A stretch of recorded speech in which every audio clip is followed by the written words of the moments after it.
बहुत समय पहले की बात है। एक छोटा सा गांव था, नाम था धनियापुर। उस गांव में हरे भरे खेत थे, चिड़ियों की चहचहाहट और शांत वातावरण। लेकिन गांव के बाहर एक पुराना पीपल का पेड़ था, जिसे लेकर गांव वालों में अजीब अजीब कहानियां फैली हुई थीं। कहा जाता था कि हर अमावस्या की रात उस पेड़ पर एक चुड़ैल आती है जो बच्चों को अपने साथ ले जाती है। कोई नहीं जानता था कि ये बात सच है या सिर्फ डराने की कहानी। अब कहानी के मुख्य पात्रों से मिलते हैं।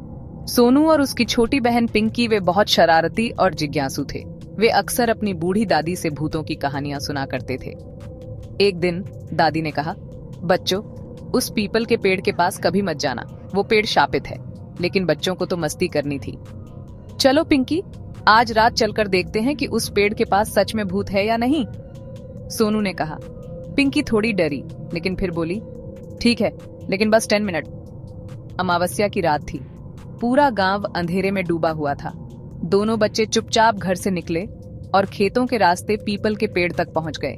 जैसे ही वे पास पहुंचे, हवा ठंडी हो गई, पत्ते सरसराने लगे और एक अजीब सी सिसकती आवाज आई। कौन आया मेरे पास?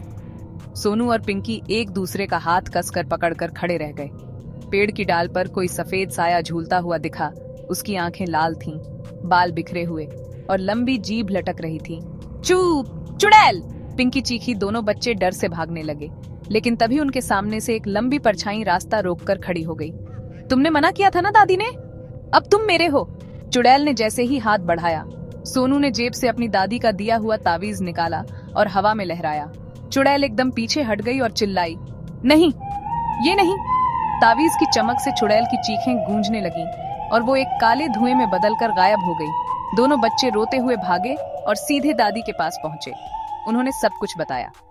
दादी मुस्कुराई और कहा, मैंने कहा था ना, वो पेड़ शापित है, लेकिन तुम दोनों बहादुर हो। अब कभी ऐसी जगह मत जाना। उस दिन के बाद सोनू और पिंकी कभी भी बिना सोचे समझे डरावनी जगहों पर नहीं गए। और हाँ, दादी का तावीज वो उन्होंने हमेशा अपने पास रखा। हमें बड़ों की बात माननी चाहिए और अनजान या डरावनी जगहों पर कभी नहीं जाना चाहिए।